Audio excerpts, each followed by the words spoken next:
Olá a todos, sejam bem-vindos a mais uma aula Descomplicando School. Hoje a gente vai descomplicar a história sobre a Revolução Industrial, um assunto muito top, muito grande, para começar com essa imagem preto e branco, com um monte de fumaça, com um monte de indústria, que é um leque de assuntos, né, gente? Que a gente poderia ficar falando aqui o dia inteiro, mas eu vou querer ser o mais breve possível, porque é muito grande esse conteúdo. É um conteúdo que eu ia demorar uns 40 minutos para explicar tudo para vocês.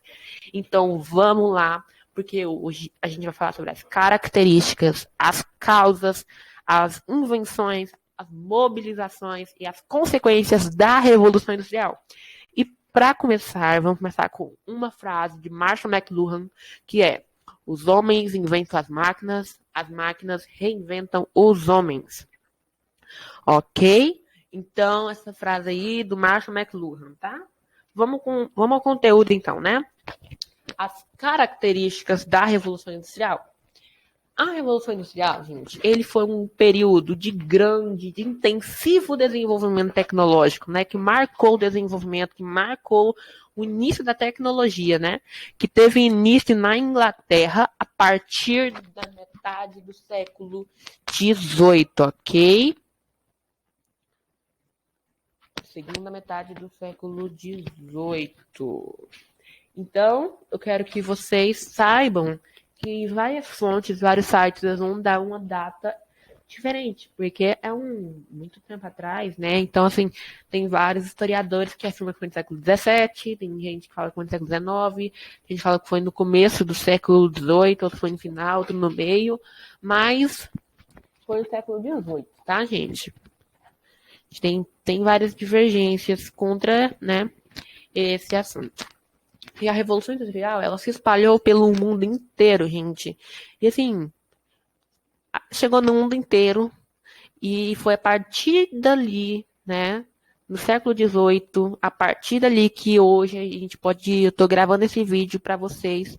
Então, essa tecnologia que eu estou usando aqui para gravar o vídeo, a tecnologia, ela começou, né, na Revolução Industrial, que foi um marco, né, da tecnologia que surgiu na Inglaterra no século XVIII. Outra característica importante é a produção industrial e a produção artesanal, né? Onde a produção artesanal foi substituída pela produção industrial. Vou falar rapidão para vocês sobre a história.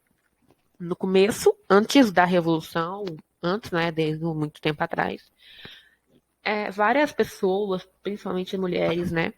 Mas também tinha homens como sapateiros, essas coisas, ainda existe, né? Eles trabalhavam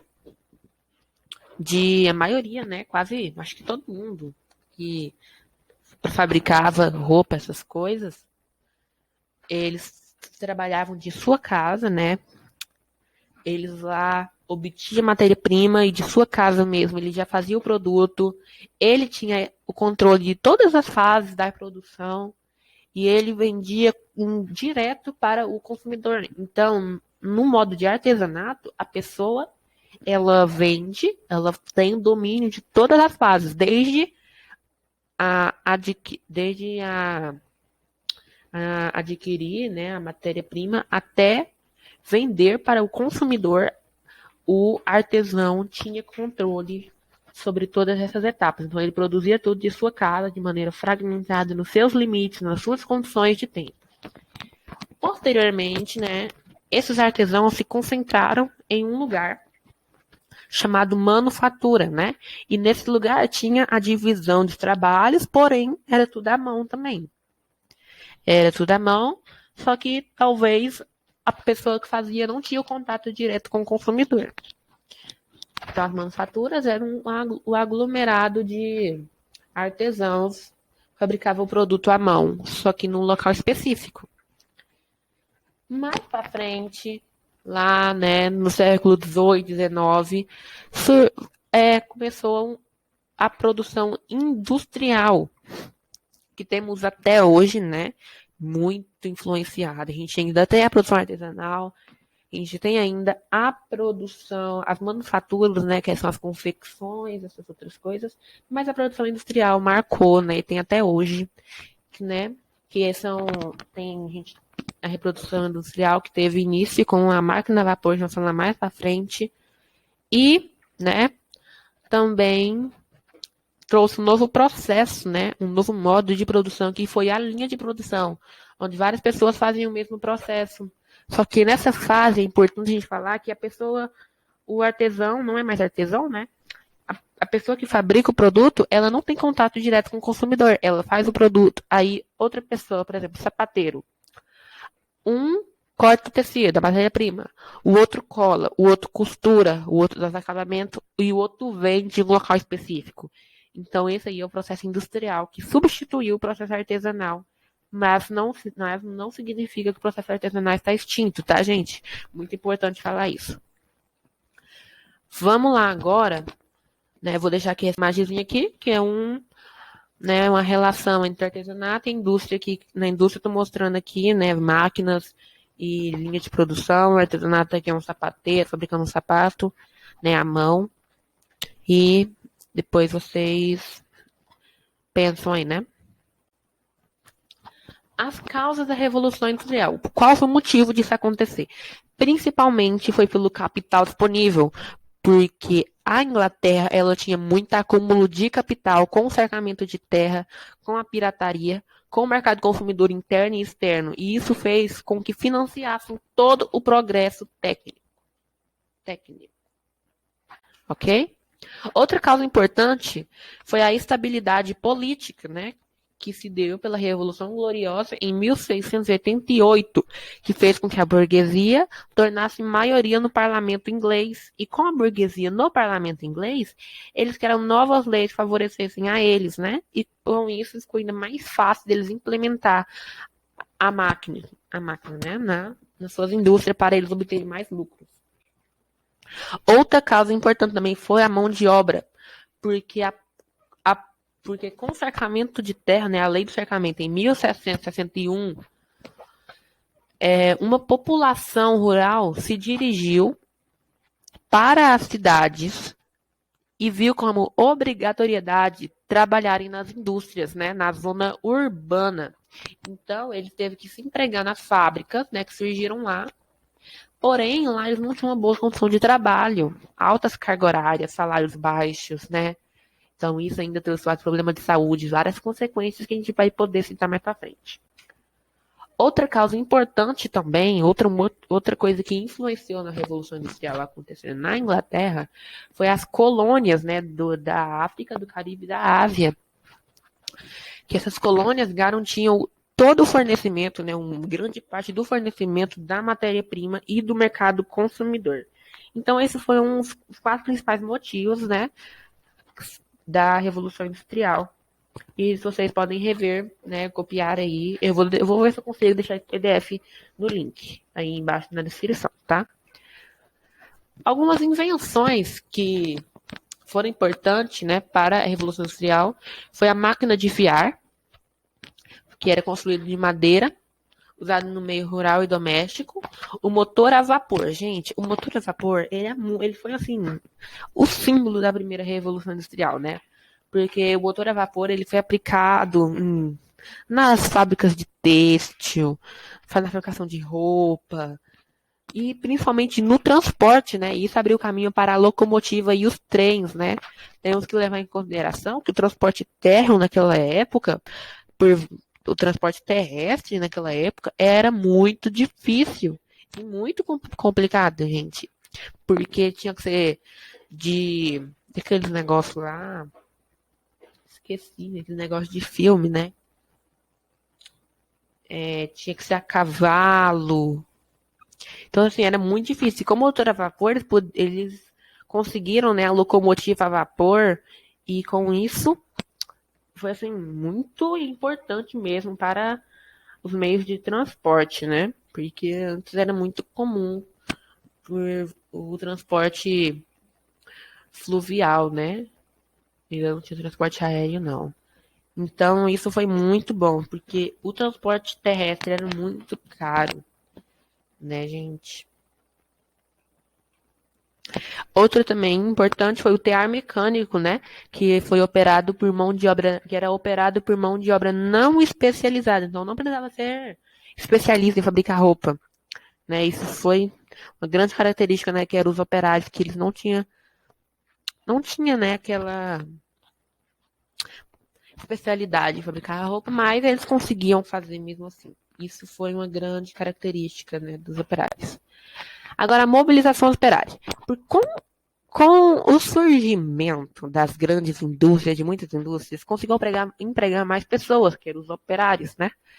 Que os operários, eles não sabiam, eles sabiam mais ou menos como é que fazia, mas eles trabalhavam lá para operar as máquinas. Porém, eles tinham baixos salários, jornadas de 16 horas, e mulheres e crianças trabalhavam o mesmo tanto dos homens e ganhavam ainda menos, né? Pois acreditavam que elas, né, e as crianças não geravam o mesmo lucro que os homens. Então, eles ganhavam menos, trabalhavam o mesmo tanto. E com isso, tivemos um movimento do Ludir, em 1811, que era também conhecido como os quebradores de máquinas. Era um grupo de pessoas revoltadas com as máquinas, que invadiram as fábricas, quebravam as máquinas e até matavam os donos, né? Eles afirmavam que as máquinas tinham tirado os direitos de trabalhadores e os empregos deles. Outra coisa importante do meu outro movimento foi o movimento cartista, que foi um movimento operário radical e reformista que surgiu, né, lá na Grã-Bretanha, na Inglaterra, na década de 1830, como resultado das consequências sociais e econômicas da Revolução Industrial. Os cartistas, eles exigiam o quê? Eles exigiam a redução das jornadas e melhoria nas condições de trabalho. E também eles queriam uma mudança política, né? Os cartistas queriam uma mudança política. Então, o que eles conseguiram? Voto para todos os ingleses e trabalho de 10 horas. Então, era 16, né? Eles conseguiram fazer trabalho de 10 horas, né? A carga horária deles. Também tivemos as associações, né? E os operários se organizaram em associações para obter ajuda financeira em algumas ocasiões, como em caso de acidente. Então, já que eles não tinham isso, né, do governo, da monarquia, eles não obtinham isso, eles se organizaram em associações. Outra coisa importante também foi os sindicatos, né, os trade unions, que eram sistemas de organizações que defendiam os direitos trabalhistas e tinham foco na resistência à exploração capitalista. O que eles conseguiram? Os sindicatos, o que eles conseguiram? Conseguiram proibir o trabalho infantil e feminino, conseguiu o trabalho de carga horária de 8 horas e o direito de greve. Porém, gente, nem tudo é flores e tiveram ainda consequências, que foi uma consequência foi que com o aumento do rendimento do trabalho, a redução do custo de fabricação, o barateamento das mercadorias, a produção doméstica desapareceu. Assim, não desapareceu, mas tiveram uma queda significativa. E as pessoas deslocaram para a cidade em busca de melhores condições de vida. Então ocorreu um abandono da vida rural, né?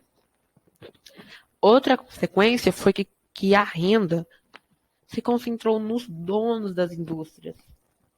Então, com isso, aconteceu a expansão e consolidação do sistema capitalista, onde até hoje, gradativamente, com a expansão do sistema capitalista, ocorre a degradação do meio ambiente e a emissão de gases poluentes na atmosfera, né?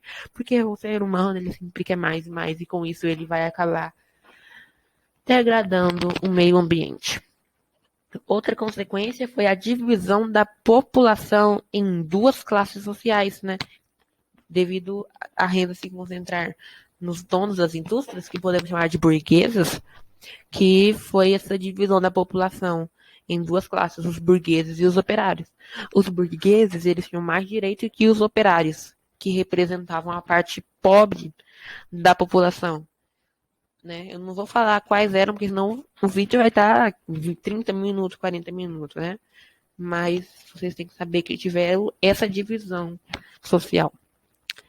E com o progresso científico e os avanços dos sistemas de comunicações e de transporte, o mundo acabou ficando pequeno. Porque hoje eu posso ir para qualquer lugar do planeta em menos de um dia. Hoje eu posso conversar com uma pessoa do outro lado do mundo sem nenhum trabalho, né? Então o mundo ficou pequeno. Ficou pequeno e a industrialização acabou distanciando os países entre si, né? A gente pode perceber que antes, né, a relação entre os países diminuiu. A relação dos países antigamente era muito forte e com a industrialização a relação entre os países acabou diminuindo. Porque há séculos atrás, né, a gente tinha essa relação entre os países muito forte. E o mundo ficou dividido entre países industrializados e não industrializados. Os países não industrializados representavam os fornecedores de matéria-prima. Tá bom? Gente, eu vou deixar aqui algumas leituras sugeridas, né? Lá na descrição eu vou deixar algumas leituras sugeridas para vocês. E foi isso, gente. Espero que vocês tenham gostado. Deixe seu like, inscreva no nosso canal e compartilhe com seus amigos no grupo da escola, com todo mundo, para, né, todo mundo ficar bem informado sobre esse acontecimento histórico que aconteceu, que marcou o mundo inteiro. E que ainda está acontecendo até hoje, né, gente? Então, foi isso. Eu vou deixar uns livros lá na descrição para vocês entenderem ainda mais sobre o assunto e dominarem todo a matéria. Vou ver se consigo também deixar um PDF, o link desse PDF aqui também, para vocês estudarem sempre, né, gente? E nunca esquecerem desse assunto incrível. Foi isso, espero que vocês tenham gostado. Tchau, tchau.